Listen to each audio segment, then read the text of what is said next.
Hey everybody, this is Steve O with SkinnyPost.com. I'm joined today with Fabian Washington, starting cornerback for the Baltimore Ravens. And we're going to talk a little bit today about the off-season. We just finished up with the Combine for 2010. And Fabian Washington, as many people remember, blazed in the Combine in the 40-yard dash, running in the 4.2 range. We're just going to talk a little bit today about the things that players do heading into the Combine and things they do to prepare themselves and how it really works behind the scenes for these guys. So without further ado, I'm going to go ahead and ask Fabian, what is going on when you head into the Combine? What's the thought process? How long have you been preparing? I mean, give us the inside scoop on that. Me personally, when I left school in December, I went straight to my training facility in New Jersey, and it was just all combine preparation stuff from December all the way to February. So you get a good 2 months of just training for the combine, preparing yourself for pretty much the biggest test, examination, interview, whatever you may want to call it, of your life if you're a football player. And it worked out for me. Some guys it don't work out for, but only thing I can tell you is, pressure pretty much break either bust pipes or make diamonds. So that's what the combine is for. It's pretty much to put some pressure on you and see what you do. Now, when you prepare, for certain things, do you have coaches or who is part of the team that prepares you? I mean, is it your agent going out and getting guys that says, hey, you need a speed coach? Or is it a team, like let's say pick a team in the NFL that says, hey, we offer certain coaches that are going to help you lift and help you, do whatever? How does that all work? You do it on your own? Oh no, it's not done on your own. 90% of it is your agent looking out for you.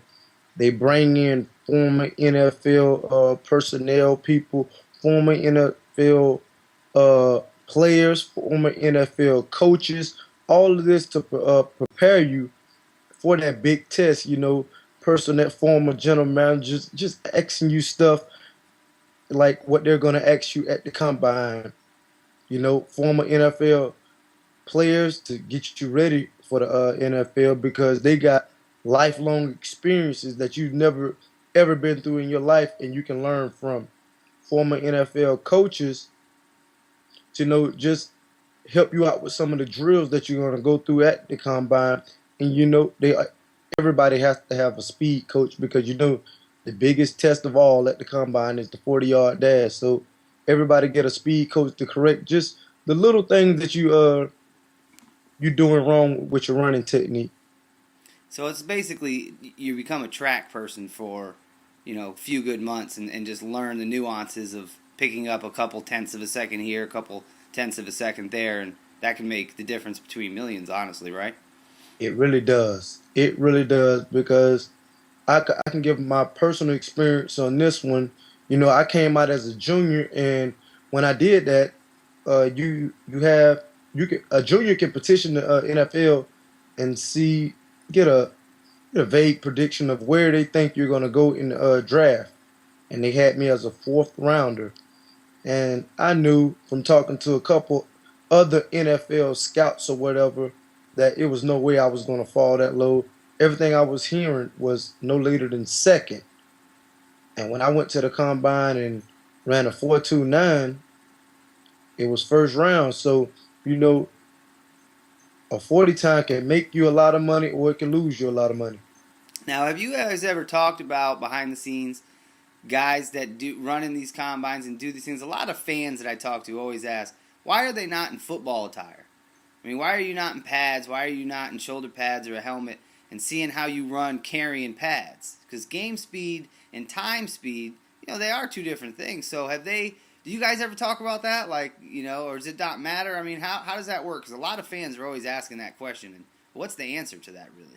You know what? When that answer is brought up to me, I think the good teams and the good scouts, they can tell guys who are track guys and who are football guys because film don't lie.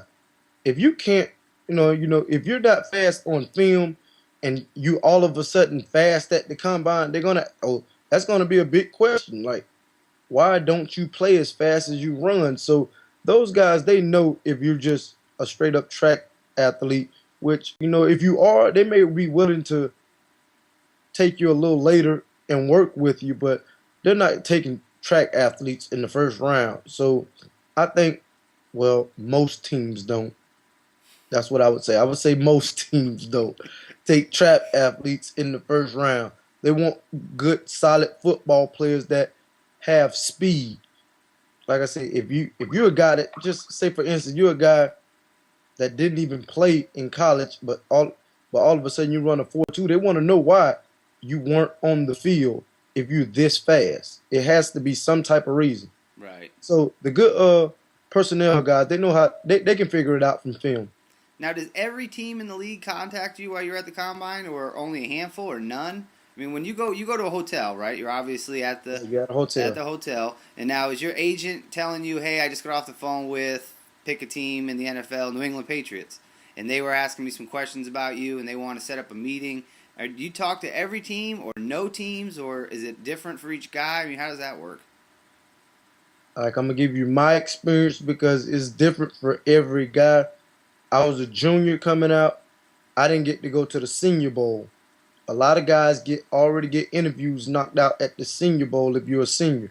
Okay, I was a junior, so with me, you come into the combine, you register, whatever, and they give you a card. They give you your interviews, what room, what time you need to be there, and how many interviews you got each night. Each night at the combine, you're gonna do interviews, and each team get 15 minutes with you. So it's a bell to start the meeting, and it's a horn to end the meeting, and you just keep going from meeting to meeting. I know with me, I probably had about 20 interviews just because I didn't go to the Senior Bowl. Now, a senior that went to the Senior Bowl may only have 5 interviews, because the teams have already knocked out the meetings with those guys. But juniors and guys that didn't get invited to the Senior Bowl or the East West Shrine Bowl, where teams couldn't talk to them, they're like banging out a lot of their interviews at the combine, and you do it all at night.